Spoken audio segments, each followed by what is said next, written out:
Welcome to KTC review Tamil. புதுசாக நம்ம சேனலை பார்க்குறவங்க சப்ஸ்கிரைப் பண்ணிக்கோங்க, மறக்காமல் பெல் ஐக்கானையும் கிளிக் பண்ணிக்கோங்க.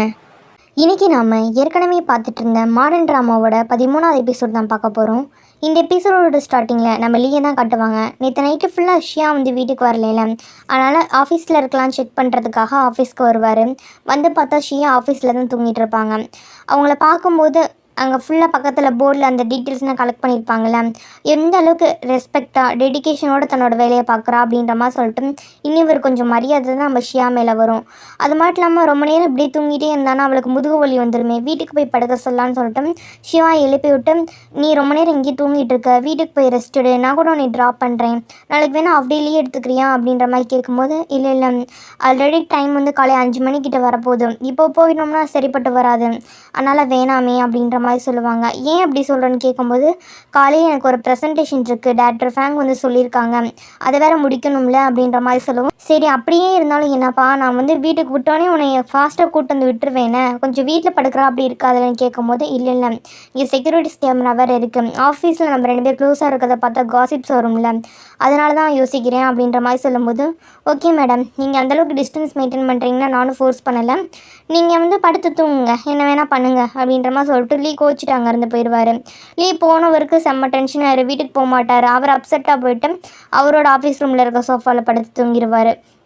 அடுத்த நாள் காலையில் ஆஃபீஸில் தான் காட்டுறாங்க. ஃபுல்லாக எல்லாருமே அவசர அவசரமாக மீட்டிங்கிறப்ப எவ்வளோ பிஸியாக இருப்பாங்க, அது மாதிரி பிஸியாக இருப்பாங்க. ஷியா தூங்கி எந்திரிச்சு பார்க்கும்போது ஐயோ லேட் ஆயிடுச்சின்னு சொல்லிட்டு அவங்களும் அவசர அவசரமாக ரெடி ஆகுறாங்க. அதுக்குள்ளேயே ஃபேங் வந்துடுவாங்க. ஏன்னாம்மா இன்னும் 10 நிமிஷத்தில் மீட்டிங் எல்லாம் ரெடியா அப்படின்ற மாதிரி கேட்கும்போது, ரெடி மேடம் அப்படின்ற மாதிரி சொல்லிட்டு ப்ரெசென்ட் பண்ணுறதுக்காக போவாங்க. அப்போ தான் நம்ம ஷியாவுக்கு ஞாபகம் வரும், ஐயோ நம்ம நேற்று நைட்டு பூரா போர்டில் தானே எழுதி வச்சோம், அந்த ஃபோட்டோ எடுக்கலாம் பிரிண்ட்டும் போடலையே, அப்புறம் எப்படி நம்ம அதை ப்ரெசென்ட் பண்ணுறது அப்படின்ற மாதிரி யோசிச்சுட்டு இருப்பாங்க. மீட்டிங் ரூம்குள்ளே எல்லாருமே போயிட்டாங்க. எதுவுமே இப்போ அவள் மைண்டில் இல்லை, பிளாங்காக இருக்குமா, என்ன பண்ணுறதுன்னு யோசிச்சுட்டு இருக்கும்போது சாரி சொல்லலாம் அப்படின்ற லெவலுக்கு அவள் போயிடுவாள். கரெக்டாக அந்த டைம் பார்த்து நம்ம லீ என்ன பண்ணுவார் அப்படின்னா, சாரிங்க மெட்டீரியல்ஸ் மாற்றி என்கிட்ட வந்துருச்சு, ஷியா விட்டு வந்துட்டான் அப்படின்ற மாதிரி சொல்லிட்டு மெட்டீரியல்ஸ் கொடுப்பாங்க. அதை ஃபஸ்ட்டு வாங்கி நம்ம ஃபேங் தான் பார்ப்பாங்க. சூப்பராக எல்லா டீட்டெயில்ஸும் இருக்குமா, ரொம்ப செம்மையாக இருக்கும் ஷியா, எக்ஸ்பிளைன் பண்ணு அப்படின்ற மாதிரி சொல்லிட்டு அதை அப்படியே போர்டில் போட்டு விடுவாங்க. அதான் இவன் நேற்று நைட்டு ஒயிட் போர்டு எழுதி வச்சுருந்துருப்பாள், அந்த ப்ரெசன்டேஷனை நம்ம லீ ஃபோட்டோ எடுத்து வச்சுருந்துருப்பாரு, அதோட சேர்த்து நம்ம ஷியாவே எடுத்துருந்துருப்பாரு. இப்போதைக்கு அந்த போர்டில் இருக்க காப்பியை மட்டும் கொடுக்கவும் இவங்களும் அந்த டீட்டெயில்ஸ் பார்க்கும்போது கான்ஃபிடன்ஸ் வந்துடும், நம்ம கரெக்டாக சொல்லிடுவோம்னு சொல்லிட்டு நைட்டு ஃபுல்லாக ப்ரிப்பேர் பண்ணியிருப்பாள். அந்த எஸ்ஹெச் குரூப்பில் இன்டர்னல் கண்ட்ரோல் சிஸ்டம் எப்படி இருக்குன்னு சொல்லிட்டு அதை பற்றி ரொம்ப டீட்டெயிலாகவே எக்ஸ்பிளைன் பண்ணுவோம். அந்த எக்ஸ்ப்ளனேஷன் எல்லாருக்கும் பிடிச்சிருக்கும். அடுத்த மீட்டிங்கும் முடிஞ்சிருமா, எல்லாரும் ஷியா பெஸ்ட்டாக பண்ணா அப்படின்ற மாதிரி பாராட்டுவாங்க. ஆனால் நம்ம லீ மட்டும் என்ன பண்ணுவார் அப்படின்னா, நேற்று நைட்டு ஷியா தூங்கும்போது ஃபோட்டோ எடுத்துருப்பாருன்னு சொன்னீங்கன்னா அதை பார்த்து சிரிச்சிட்டு இருப்பார். அப்போ அவரோட அசிஸ்டன்ட் நீங்கள் அடுத்த உங்களோட பிளானை எக்ஸிக்யூட் பண்ணலையா சார், நீங்கள் தானே இந்த விஷயம்னா பண்ணீங்கன்னு சொல்லி கேட்கும்போது அதுலேயே என்ன சொல்லுவார் அப்படின்னா, யார் பண்ணால் என்ன, கிரெடிட் எனக்கு வேணும் அப்படின்றதுனா இல்லை, ப்ராஜெக்ட் ஸ்மூத்தாக போகுதா, ப்ராஜெக்ட் சக்ஸஸ் ஆகுதா, அதான் எனக்கு முக்கியம் அப்படின்ற மாதிரி சொல்லிட்டு நல்லா கூலாகவே இந்த விஷயத்தை ஹேண்டில் பண்ணுவார். அதுக்கப்புறம் ஷியா தேங்க்ஸ் சொல்லணும் அப்படின்றதுக்காக லீயை பார்க்க வருவாங்களா. ஒன்றுலேயே என்ன சொல்லுவார் அப்படின்னா, பார்த்து மேடம் இங்கே செக்யூரிட்டி கேமராஸ்லாம் இருக்கும், நம்ம 2 பேர் பக்கத்தில் பேசுகிற வச்சு காசிப் வந்தால் என்ன பண்ணுறது, கொஞ்சம் டிஸ்டன்ஸ் மெயின்டைன் பண்ணலாம்ல அப்படின்ற மாதிரி கேட்கும்போது லீ இப்போ தான் நம்ம ஷியாவுக்கு புரியுது லீ அந்தளவுக்கு ஹர்ட் ஆகிருப்பார் அப்படின்ற மாதிரி சொல்லிட்டேன். வேணால் பேசாமல் ஒன்று பண்ணிடுவா, நான் வேறு அப்பார்ட்மெண்ட் பார்த்து போயிடுவா அப்படின்ற மாதிரி பேசும்போது ஒன்றும் இல்லை அப்படின்ற மாதிரி சொல்லிட்டு 2 பேரும் அப்புறம் சமாதானம் ஆயிடுவாங்க, 2 பேரும் ஒருத்தருக்கு ஒருத்தர். அதுக்குள்ளே என்ன பண்ணுவாங்க அப்படின்னா, கூட வேலை பார்க்குற ஒருத்தவங்க இந்த மாதிரி உங்களுக்கு ஃபேங் மேடம் அடுத்து டேட்டா கலெக்ட் பண்ணுற வேலையை ஸ்டாப் பண்ணிவிட்டு பேப்பர் ஒர்க்ஸ்க்கு ஆர்கனைஸ் பண்ணியிருக்காங்க, அந்த டாஸ்க் தான் அடுத்து உங்களுக்கு அப்படின்ற மாதிரி சொல்லுவாங்க.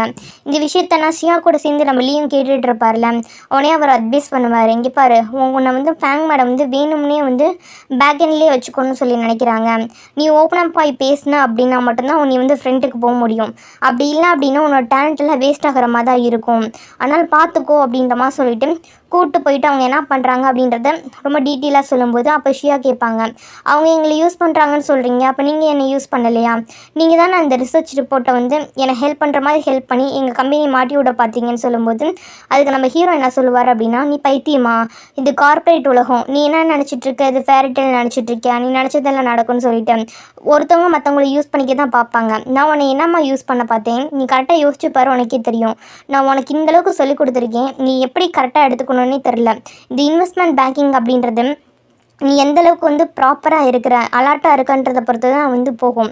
உன்னோட ஆம்பிஷன் மட்டும் பெருசாக இருந்தால் பத்தாது. இங்கே வந்து நல்ல மனசுக்கு வேலையே கிடையாது. நீ வந்து உன்னோட ஒர்க்கில் கரெக்டாக இருக்கணும். இந்த மாதிரி நீ வந்து பேப்பர் ஒர்க்ஸு பேக்ரவுண்ட் ஒர்க்ஸ் மட்டும் பார்த்துட்டே நினச்சிக்கோவேன். உன்னோட கிரெடிட் நீ கஷ்டப்பட்டு உழைச்சது போகிற இன்னொருத்தவங்க எடுத்துகிட்டே போயிட்டு இருப்பாங்க. உன்னை யூஸ் பண்ணிட்டு தான் இருப்பாங்க. உன்னோட கிரெடிட் உனக்கு வேணும் அப்படின்னா நீ தான் கேட்கணும், நீ தான் பேசணும். அப்படி பேசினா மட்டும்தான் கிடைக்கும். இப்போ நீ ப்ரெசன்டேஷன் கொடுத்தியல, அது சூப்பராக தானே இருந்துச்சு. உன்னை எதுக்கு திருப்பி பேக்ரவுண்ட் ஒர்க்கு போடுறாங்க? நீ தான் பேசி அடுத்த டேரக்டர் பார்க்குறேன்றதை பேசணும். நான் கஷ்டப்பட்டு உனக்கு வந்து இது பண்ணியிருக்கேன், எந்தளவுக்கு உன்னை வந்து மோட்டிவேட் பண்ணியிருக்கேன்னு பார்த்துக்கோ.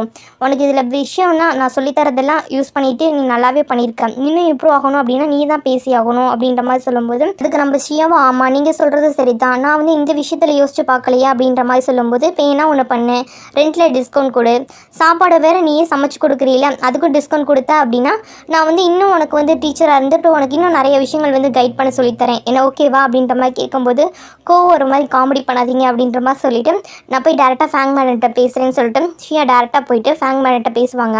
இந்த மாதிரி என்னோட கிரெடிட்டுக்கு நான் ஏன் பேக்ரவுண்ட் ஒர்க் பார்க்கணும் அப்படின்ற மாதிரி டீட்டெயிலாக கேட்கும்போது ஆமாம்மா ஓகே தான், நீ இந்தளவு கான்ஃபிடென்ஸாக இதுக்கு முன்னாடி வந்து பேசினது இல்லை, இப்போ தான் நான் பேசுகிறேன், எனக்கு ரொம்ப சந்தோஷம், உன்னை மெயின் ஒர்க்லேயே நான் போடுறேன். இதுக்கு மேற்பட்ட இந்த எஸ்கச் குரூப்போட ஃபினான்ஷியல் ரிப்போர்ட்டுக்கான வேலையை வந்து நீயே பார்த்துக்கோ, அஃபிஷியலாக வந்து டீமில் ஜாயின் பண்ணிடு அப்படின்ற மாதிரி சொல்லுவாங்க. இந்த விஷயத்தை கேட்கும்போது நம்ம ஷியாவுக்கு ரொம்ப சந்தோஷமாக இருக்கும். நம்ம பாய் திறந்து பேசாதனால தான் இவ்வளோ நாள் நம்ம பின்னாடியே இருந்தோமா அப்படின்றது இப்போ தான் அவங்களுக்கு புரியவே வருது. இன்னொரு பக்கம் பார்த்தோம் அப்படின்னா நம்ம ஜூனை தான் காட்டுவாங்க. அவன் என்ன பண்ணுவான், நம்ம தாங்கியோட ஆஃபீஸ்க்கு வெளியிலே வெயிட் பண்ணிகிட்டு இருப்பான், எப்படியாவது தான் கூட டேட்டு கூட்டிகிட்டு போகணும்னு சொல்லிட்டு. டெய்லி இந்த மாதிரி இவன் வந்து பூ எடுத்துகிட்டு வந்து உட்காந்துருக்கிறத பார்த்த கொலீக்ஸ் எல்லாருமே ஏன்பா டெய்லியும் தான் அவன் வரானே, பேசாமல் என்ன பண்ணலாம், அவன் கூட டின்னருக்கு போகலாம்ல அப்படின்ற மாதிரி யூஸ் பண்ணுவோம். இவங்களும் வேறு வழியே இல்லாமல் டின்னருக்கு போகிறதுக்கு ஓகே சொல்லிடுவாங்க. அடுத்த டின்னருக்கு மீட் பண்ணும்போது ஜூன் வந்து தன்னை பற்றின விஷயங்கள் எல்லாமே சொல்லுவான். தன்னோட ஃபேமிலி பற்றி, தன்னோட ஜாப் பற்றி, தன்னோட ஃபேமிலி பேக்ரவுண்ட் பற்றி, இப்போ அவனோட ஃபினான்ஷியல் சுச்சுவேஷன் எப்படி, அது மட்டும் இல்லாமல் இதுக்கு முன்னாடி டேட்டிங்கே பண்ணதில்லை அப்படின்னு சொல்லிட்டு எல்லா விஷயத்தையும் வந்து என்ன இருக்கோ அதை ஓப்பன் அப் ஆகி உண்மையை வந்து சொல்லிடுவான். உங்களுக்கு என்னங்க இன்ட்ரெஸ்ட் இருக்கா அப்படின்ற மாதிரி நம்ம தாங்கிட்ட கேட்கும்போது எனக்கு வந்து நீ சொல்கிற விஷயங்கள்லாம் கேட்கும்போது எந்த விதமான இம்ப்ரெஸும் ஆகலை. ரெண்டாவது உன்னோட கரியராக இருக்கட்டும், உன்னோட பர்சனாலிட்டியாக இருக்கணும், உன்னோட ஃபேமிலி பேக்ரவுண்டாக இருக்கட்டும், எதுவுமே எனக்கு வந்து சூட் ஆகாது, நமக்கு 2 பேருக்கும் செட் ஆகாது, நம்ம 2 பேருக்கு ஃப்யூச்சர் அப்படின்றது ஒன்று கிடையவே கிடையாது, புரிஞ்சுக்கோ, இதோட ஸ்டாப் பண்ணிடலாம் அப்படின்ற மாதிரி சொல்லிட்டு ரிஜெக்ட் பண்ணி விட்ருவாங்க. ரிஜெக்ட் பண்ணிட்டு போகும்போதும் இப்போ வந்து டின்னருக்கு நீ கூப்பிட்ட அப்படின்றதுனால நானே பே பண்ணிடுறேன், நீ பே பண்ண வேணாம், அது மட்டும் இல்லாமல் பேலன்ஸ் சாப்பாடு வந்து வேஸ்ட் பண்ணாமல் உங்கள் அம்மா கொண்டு போய் கொடு அப்படின்ற மாதிரி சொல்லிவிட்டு அங்கேருந்து கிளம்பி போயிடுவாங்க. இந்த மாதிரி இவங்க ரிஜெக்ட் பண்ணது இவனால் தாங்கிக்கவே முடியாது. சரி திருப்பி ரிஜெக்ட் பண்ணிட்டாங்களே அப்படின்ற மாதிரி சொல்லிட்டு மனசே உடஞ்சி போயிடுவான். இவன் மனசு உடஞ்சி போனால் என்ன பண்ணுவான், குடிக்க தானே போவான், லீ கூட சேர்ந்து குடிச்சிட்டு இருப்பான், குடிச்சிட்டு ஃபீல் பண்ணி பேசுவான். இது மாதிரி எனக்கு ரொம்ப கஷ்டமாக போச்சு, ரிஜெக்ட் பண்ணி விட்டா அப்படின்ற மாதிரி சொல்லிட்டு புலம்பிட்டு இருப்பான். செர்றான்னு சொல்லிட்டு இவங்களும் ஆறுதல் படுத்தி வீட்டுக்கு அனுப்பி விடுவாங்க. வீட்டுக்கு போய் தூக்கமே வராதா, அதனால் வீடியோ கேமாக விளையாண்டுட்டு ரொம்ப டயர்டாகி அதுக்கப்புறமேட்டு தான் தூங்கிடுவாங்க. இப்படி இவன் புலம்பிட்டு கேம்னா ஆடிட்டு தூங்கினதுக்கப்புறமேட்டுக்கு அவங்களோட அம்மா அப்பாவும் இவனுக்கு தெரியாமல் இவனோட ரூம்குள்ளே வந்து இவன் எப்படி இருந்தாலும் அந்த பொண்ணோட ஃபோட்டோ வச்சுருப்பானே, அந்த ஃபோட்டோ பார்த்து யார் அந்த பொண்ணு நம்ம வந்து இன்வெஸ்டிகேஷன் பண்ணணும்னு சொல்லிட்டு நம்ம தாங்கியோட ஃபோட்டோ வந்து இவங்க பார்த்துட்டு இருப்பாங்க. இந்த பொண்ணை பற்றி நம்ம டீட்டெயில் தெரிஞ்சுக்கணும் அப்படின்ற மாதிரி சொல்லிட்டு. இன்னொரு பக்கம் பார்த்தோம் அப்படின்னா நம்ம லீ வந்து வீட்டுக்கு வந்திருப்பாரு. அங்கே பார்த்தோம் அப்படின்னா ஷியா வந்து கஞ்சி சமைச்சிட்டு இருப்பாங்க. எதுக்கு கஞ்சி சமைச்சிட்டு இருக்கேன்னு கேட்கும்போது அது அவங்க அசிஸ்டண்ட்டுக்கு வந்து வயிறு சரியில்லைன்னு சொன்னார், அதான் அது அவருக்காக பண்ணியிருக்கேன் அப்படின்ற மாதிரி சொல்லும்போது என்ன அவருக்கு பண்ணியிருக்கேன் அப்படின்றப்ப எனக்கு எங்கே அப்படின்ற மாதிரி ஹீரோ கேட்பானா, உங்களுக்குன்னா இல்லை நான் செய்யலை, எக்ஸ்ட்ரா எதுவும் மிச்சம் மீதி இருந்தால் தரேன், பேசாமல் உட்காருங்க அப்படின்ற மாதிரி சொல்லுவோம். நம்ம லீக்கு ஜெலஸ் வர ஆரம்பிச்சிடும். அப்போ அவருக்கு மட்டும்தான் எனக்கு இல்லையா, இங்கே பார்த்துக்கப்பா அவர் வயசானவர், கூடிய சீக்கிரம் ரிட்டையர்ட் ஆகி போயிடுவார், அடுத்த ஃப்யூச்சரில் எப்படி பிளான்னே தெரியாது, அதெல்லாம் நீ நம்பி ஏமாந்து போயிடாது அப்படின்ற மாதிரி சொல்லிட்டு ஒருவேளை நம்ம ஷியா வந்து அவங்க லவ் பண்ணிட்டா என்ன பண்ணுறது அப்படின்ற மாதிரி சொல்லி பேசிகிட்டு இருப்பாங்களா. இதெல்லாம் கேட்கும்போது ஷியாவுக்கு புரியுது இவருக்கு ஜெலஸ் ஆகுதுன்னு சொல்லிட்டு உடனே என்ன பண்ணுவாங்க அப்படின்னா ஒரு பவுல் கஞ்சி கொண்டு வந்து கொடுத்துட்டு நாங்கள் சாப்பிடுங்க, நீங்கள் இப்படி கத்திகிட்டே கிடந்தீங்கன்னா அவருக்கு வயிறு தான் வலிக்கும் அப்படின்ற மாதிரி சொல்லுவாங்க. நீ என்னை பார்த்து இப்படி தான் பேசுவியா அப்படின்னு கேட்கும்போது இப்போ என்ன உங்களுக்கு பிரச்சனை சொல்லுங்கள் அப்படின்ற மாதிரி சொல்லிட்டு பேசிகிட்டு இருப்பாங்க. அப்படி சாப்பிட்டுட்டு பேசிகிட்டு இருக்கும்போது ஷியா சொல்லுவாங்க, இந்த மாதிரி நீங்கள் சொன்ன மாதிரி நான் டேரெக்டாக போயிட்டு டேரக்டர் ஃபேங் மேடம் கிட்ட பேசினேன், அவங்க வந்து அவங்களோட டீமுக்கு வந்து என்னை அஃபிஷியலாக வந்து ஜாயின் பண்ண சொல்லிட்டாங்க அப்படின்ற மாதிரி சொல்லும்போது லீக்கு ரொம்ப சந்தோஷமாயிரும். பரவாயில்லையே, நான் டீச் பண்ண விஷயம் எதுவுமே வேஸ்ட்டாக போகலை, ஒரு வேளை நீ என்னை ப்ரூவ் பண்ணிட்ட, நீ வந்து என்னோட ஸ்டூடெண்ட்ஸ்னு சொல்லிட்டு அப்படின்ற மாதிரி சொல்லிட்டு ரொம்ப பெருமையாக வந்து பேசிகிட்டு இருப்பாரா. ஆமாம் அப்படின்ற மாதிரி சொல்லிட்டு நம்ம ஷியாவும் சந்தோஷமாக இருப்பாங்க.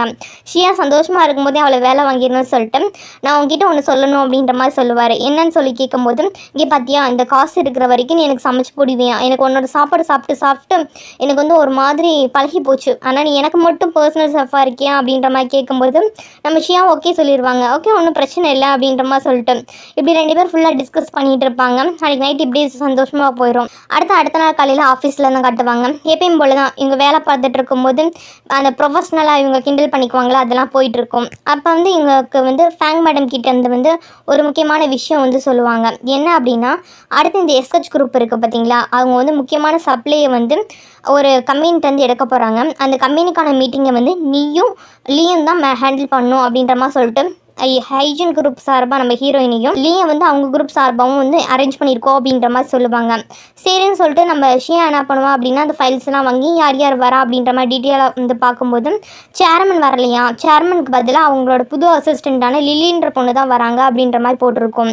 இந்த லில்லி யாரும் நம்ம ஷியாவுக்கு தெரியும்ல, அதான் நம்ம லீயோட எக்ஸ் கேர்ள் ஃப்ரெண்டு தான் லில்லி, அவையே வரா அப்படின்ற மாதிரி சொல்லிட்டு ஒருவேளை இப்போ போய் நம்ம லீ பார்த்தாரு அப்படின்னா அக்வர்டாக ஃபீல் பண்ணுவாரோ அப்படின்ற மாதிரி சொல்லிட்டு யோசிச்சு பார்ப்பாங்க. அங்கே போய் பார்த்தோம் அப்படின்னா அங்கே இருக்கவங்க எல்லாருக்கிட்டையும் கிளைண்ட்ஸ்க்கு எல்லாருக்கிட்டையுமே இந்த மாதிரி சேர்மன்னியும் வராதனால அவரோட கேர்ள் ஃப்ரெண்ட் லீலி தான் வந்திருக்காங்கன்னு சொல்லிட்டு எல்லாத்துக்குமே வந்து இன்ட்ரடியூஸ் பண்ணி கொடுப்பாங்க. இப்போ வந்து லீ எப்படி இருப்பார் அப்படின்ற மாதிரி விஷயம் பார்த்தா லீ எதுவுமே இவளை பார்த்த மாதிரி ரொம்ப ஆக்வர்டாக இந்த மாதிரி தான் ஃபீல் பண்ணாமல் அவர் பாட்டுக்கு இருப்பார். ப்ரெசன்டேஷன் இன்றைக்கி அவர் தான் கொடுப்பார். ரொம்ப ஸ்மூத்தாக ஃப்ளோவாக அப்படியே நீட்டாக வந்து ஹேண்டில் பண்ணிட்டு போவார். ஷியாவுக்குன்னு ஆச்சரியமாக இருக்கும், இவர் எப்படி அப்படியே சூப்பராக அவரோட கிளாஸை வந்து மெயின்டைன் பண்ணிகிட்டு இருக்காரு. இவரோட பிஹேவியராக இருக்கட்டும், இவரோட ஸ்டைலாக இருக்கட்டும், இவரோட கான்ஃபிடென்ஸாக இருக்கட்டும், எல்லாமே எக்ஸை பார்த்து பேசுகிற மாதிரியே இல்லை. எப்பயுமே மீட்டிங்கில் எப்படி பண்ணுவாரோ அதோட 10 மடங்கு சூப்பராகவே இன்றைக்கி பண்ணியிருக்காரு.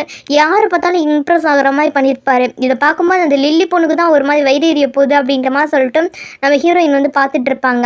அப்படி பார்த்துட்டு இருக்க மாதிரிக்கே நம்ம லில்லி என்ன பண்ணுவாங்க அப்படின்னா, எனக்கு கொஞ்சம் உடம்பு இல்லை அப்படின்ற மாதிரி சொல்லிட்டு மீட்டிங் முடிஞ்சதும் வேகமாக அங்கேருந்து கிளம்பி போயிடுவாங்க.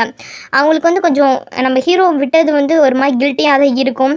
இருந்தாலும் அந்த மாதிரி தான் ஃபீல் பண்ணிகிட்டு இருப்பாங்க. இன்னொரு பக்கம் ஆஃபீஸ் ஃபுல்லாக வந்து காசிப் போயிட்டு இருக்கும். இந்த மாதிரி லில்லி இருக்காங்கல்ல, அவங்க வந்து ஆக்சுவலி சேர்மனோட அசிஸ்டன்ட் கிடையாது, ஃபியான்சி, அவங்க தான் கல்யாணம் பண்ணிக்க போகிறாங்க அப்படின்ற மாதிரி சொல்லிட்டு அந்த காசிப் வந்து போயிட்டுருக்கோம். இதெல்லாம் முடிஞ்சதுக்கு அப்புறமேட்டுக்கு நம்ம லில்லி என்ன பண்ணுவாங்க அப்படின்னா, நம்ம ஷியாவோட ஃபோனுக்கு வந்து மெசேஜ் அனுப்புவாங்க.